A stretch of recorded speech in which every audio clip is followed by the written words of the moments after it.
गांधी को निंदा करुथिबा लोके तांकु सठिक भाव में जानी नाहंती बा अध्ययन करी नाहंती। गांधी को कथा वो काम मध्यरे तारतम्य नथिला। अहिंसा को अस्त्र करी से शक्तिशाली इंग्रेज बाहिनी सह युद्ध करिवार जो साहसिक पदक्षेप नहीं ता सारा विश्वपाई एक समुज्जड़ दृष्टांत। हजारे वर्षरे जेते महामनीषी पृथ्वी रे जन्म नहीं से अमेरिकार टाइम्स पत्रिका पक्षर जो सर्वे करा जायथिला सेमानक मध्यरे गांधी ही श्रेष्ठ मानव बोली निर्वाचित होइथिले और सहस्रादि पुरुष भाव में अभिहित होइछंती बोली ओडिशा फॉलोअप सभागृह अनुष्ठित गांधी जयंती सप्ताह पालन उत्सव उद्यापन उत्सव में जोग दे मुख्य अतिथि भाव अंत्योदय चेतना मंडल अध्यक्ष तथा महात्मा गांधी दातव्य चक्षु चिकित्सालय निर्देशक आदित्य पट्टनायक और अन्य अतिथि माने मत व्यक्त करते। मानव अधिकार सुरक्षा संगठन मासर अध्यक्ष अभय दासों सभापतित्व अनुष्ठित सभार युवा भारतर मुख्य गोविंद दड़ई और ज्ञानश्रीर मुख्य प्रशांत पटेल प्रमुख जोग देते।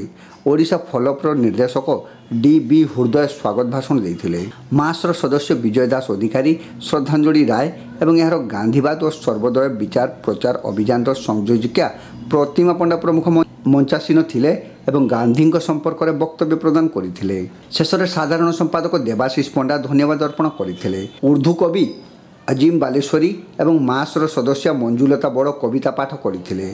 सभा पूर्व संगठनर परिवेश सुरक्षा अभियान पक्षर ओडिशा फॉलोअप परिसर में फड़गछ रोपण करा जायथिला। अधिक अधिक लोकों पाखरे पहुँचैबा पाई आमे केवल गोटे दिन रे आमे सीमित करिलु नहीं ताको सप्ताह व्यापी ताको ए कार्यक्रम को आमे पालन कलु। सेथिरे आमे सफाई रखिलु बालेश्वर बस स्टैंड रे सफाई करथिलु। एठारे वृक्षरोपण करागला एवं पिला मानक भितरे विशेष करी विद्यालय स्तर पिला मानक भितरे गांधी चेतना को अधिक भाव में तांको मन में प्रज्वलित करने पाई गांधी को सठिक भाव में चिन्हिबा पाई आमे विभिन्न प्रकार प्रतियोगिता कलु। गांधी जो आत्मजीवनी अच्छी ताको आमे पुरस्कार देवा पाई आमे चेष्टा कलु एवं आज गोटे सप्तम दिन में यही जो सप्ताह व्यापी कार्यक्रम आज उद्यापन उत्सव तेणु आमे आज डी हृदय साहेब सहयोग एठी ओडिशा फॉलोअप रे आमे उद्यापन उत्सव आज पालन करियो।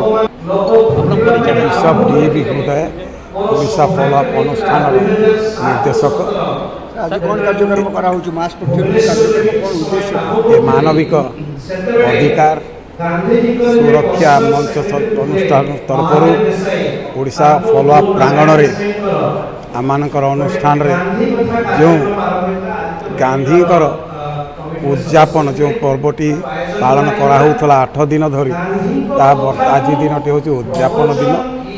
आज दिन ये वृक्षरोपण है प्राय 20टा वृक्षरोपण है यह एक ऐतिहासिक एवं बहुत आनंदर विषय।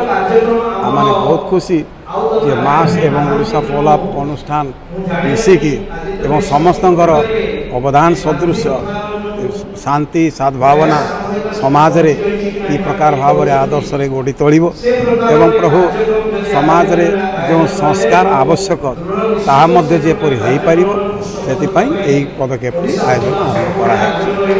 एथिरे अनेक पिलापिली अछंती एवं अनेक पुओ झियो माने तालीम नउचंती दूर दूरांतर ओडिशार विभिन्न प्रांतर आसिकी एवं सेही तालीम विशेष करी समाज सेवा करिया पई एवं आमानकर जीवन को समाज सेवा पाई नियोजित करिचु। दीर्घ 38 वर्ष है ये अनुष्ठान ओडिशा रे कार्य कर।